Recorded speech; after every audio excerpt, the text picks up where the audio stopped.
के बाद पियो एक ग्लास पानी। तो अगर आपने अभी तक पार्ट 1 नहीं देखा है तो डिस्क्रिप्शन और आई बटन पर मैं लिंक डाल दूंगा। इस वीडियो के बाद आप उसे भी देख सकते हैं। इस वीडियो में हम बात करेंगे कि वो कौन कौन से रीजंस हो सकते हैं जिससे भविष्यमलिका में लिखे महाप्रलय का आरंभ हो सकता है और मानव जाति संकट में पड़ सकती है।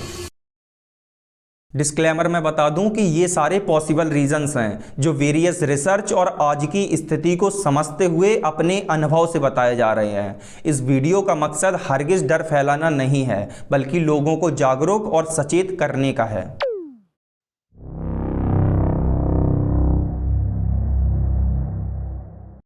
Asteroid impacts, solar storms, magnetic pole shifts. Science मानता है कि ऐसी घटनाएं हो सकती हैं, रेयर हैं बट रियल हैं। डायनासोर्स ऐसे ही खत्म हुए थे और ह्यूमन टेक इसके लिए आज भी कमजोर है। कभी भी कोई भी एस्ट्रॉयड या कॉमेट पृथ्वी से टकरा सकता है, बट फिलहाल में नासा या ईएसए की रिपोर्ट्स में ऐसा कोई एस्ट्रॉयड या कॉमेट नहीं है जो पृथ्वी से टकराए। नासा और ईएसए इन एस्ट्रॉयड्स और एनईओज मतलब नियर अर्थ ऑब्जेक्ट्स को ट्रैक करते हैं। एक एस्ट्रॉयड है जिसका नाम दिया गया है अपोफिस। वो 2019 तक पृथ्वी के पास से गुजरेगा, ऐसी कल्पनाएं की जा रही हैं और वो इतना नज़दीक होगा कि खुली आंखों से भी उसे देखा जा सकेगा। पर पृथ्वी से टकराने के उसके चांसेस अभी के डेटा के हिसाब से लगभग ना के बराबर हैं।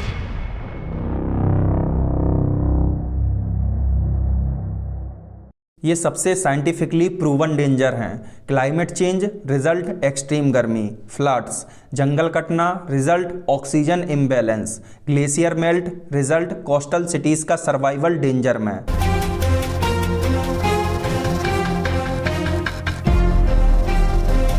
भविष्यमालिका में प्रकृति के रौद्र रूप का जिक्र मिलता है। साइंस में से कहते हैं इकोलॉजिकल कोलैप्स। ये जो अभी मैंने बताया जो दिख रहा है, आज जैसे जैसे हम प्रकृति को नष्ट करते जा रहे हैं, बहुत हाई पॉसिबिलिटीज हैं कि यही आगे चल के इंसानी अस्तित्व को मिटाने का मेन रीजन बनेगा।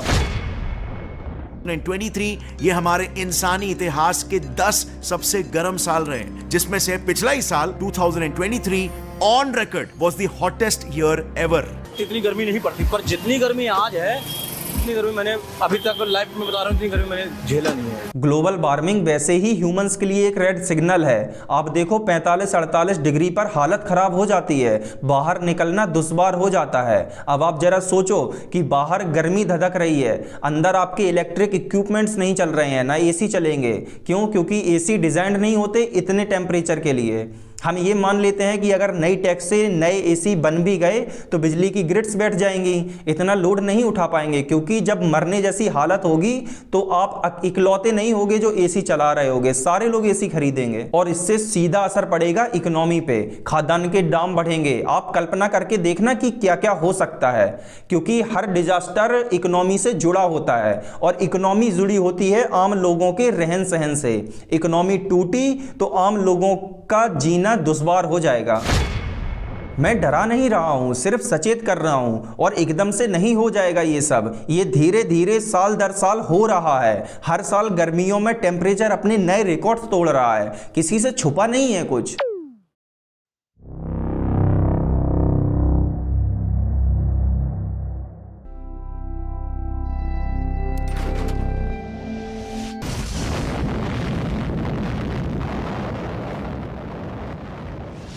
जैसे अभी के टाइम पे ताकतें बढ़ रही हैं, आगे चल के ये विश्व युद्ध को जन्म दे सकती हैं। आज कोई भी देश किसी से छोटा बन के नहीं रहना चाहता है और ये साफ दिख रहा है कि कैसे सभी देशों के बीच में तनाव बढ़ता जा रहा है।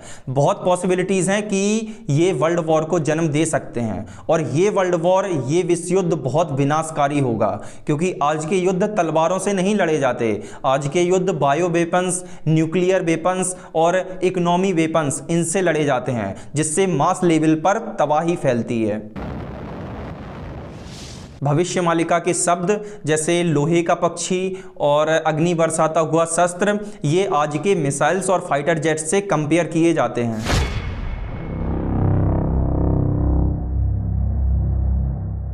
ये वो आपदाएं होंगी जो इंसानों के पापाचरण से जन्म लेंगी। रेप्स, मर्डर्स, गौ हत्या, जंगल काटना, भाई भाई का खून, पैसे के लिए गलत काम करना, भोग विलास के लिए जानवरों की हत्या, मांस मच्छी जैसे गंदे आचरणों को अपने जीवन का हिस्सा बनाना, पृथ्वी के बनाए संतुलन को नष्ट करना एक्सेट्रा। ये बातें हवा से नहीं बनाई जा रही हैं। अपने शास्त्रों और ग्रंथों को पढ़ोगे तो तुमको सारी चीजें समझ में आएंगी। आपने सुने हैं ऐसे इंसिडेंट कि बस में आग लग गई, बस का दरवाजा नहीं खुला और लोग अंदर ही फंस के जल गए, बस पहाड़ी से नीचे गिर गई, कोई ऐसा हादसा हो गया जो अनयूजुअल था। तो ये सब क्या है? ये सब कर्मों का फल है। ये कहने में अब कोई दोहराए नहीं है कि कोई ना कोई ईश्वरीय शक्ति है जो सब कुछ देख रही है और हमें अपने कर्मों के अकॉर्डिंग फल देती है। अब आप इसको माने या ना माने ये आपकी मर्जी है, बट मेरा कहना यही है कि अगर आप नीति नियति से चलोगे, संस्कारों को लेके चलोगे और इंसानियत को सबसे ऊपर रखोगे तो आता हुआ विनाश भी टल जाएगा।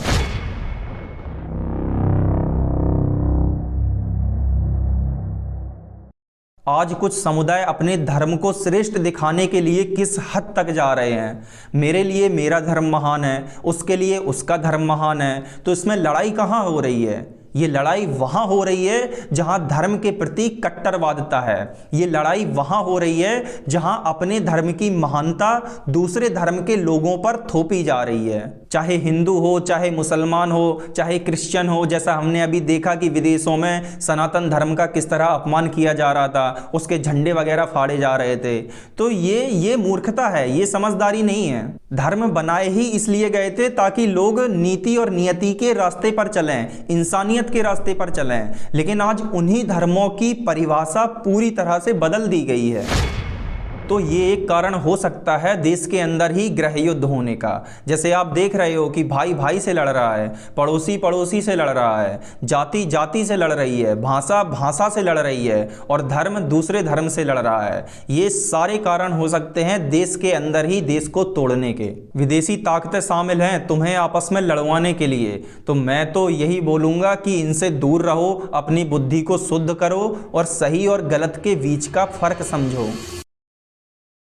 ये वीडियो में बताए गए सारे रीजंस पॉसिबल रीजंस हैं, जिसका मकसद हरगिज डर फैलाना नहीं है, बल्कि लोगों को सचेत और जागरूक करना है कि जैसे अगर आपके आसपास कोई गलत काम हो रहा है तो उसे रोको। आपके आसपास पेड़ काटे जा रहे हैं तो उसे रोको। किसी के साथ अन्याय हो रहा है तो उसे रोको। मांस, मदिरा, मच्छी इन सब का सेवन करना बंद कर दो। जानवरों की हत्या करना बंद करो। महिलाओं के साथ गलत मत करो। तो ये सारी चीज़ें हैं। इस वीडियो का मकसद सिर्फ यही मैसेज देना था। अब अगर आपको ये वीडियो थोड़ा सा भी पसंद आया है तो एक ही विनती है कि वीडियो को एक लाइक कर देना और सब्सक्राइब कर देना। मेरा चैनल न्यू है और इस टाइम पे मेरे को सपोर्ट की बहुत ज़रूरत है। आपका किया हुआ एक लाइक और एक सब्सक्राइब मेरे को बहुत मोटिवेशन देगा आगे चल के ऐसी और वीडियोज़ बनाने के लिए और लोगों को सही मैसेज देने के लिए। जय हिंद।